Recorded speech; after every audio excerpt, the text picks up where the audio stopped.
Oh yes, the creek is definitely a little bit higher than it was earlier in the week after last night's rain. Rained all night. My measure here are these big rocks. Most of them are underwater, except for that one. I want to go onto the bridge. I love to take time out on the bridge looking both sides, as we have a platypus living on the east side, which is this block, and the creek's going right down the block. Just go through the gate, and I often like to stand here in the hope of seeing him.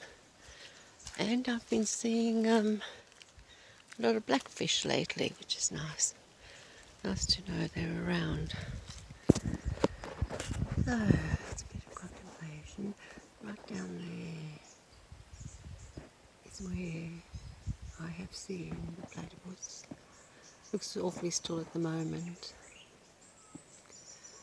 Oh, I can hear George calling me.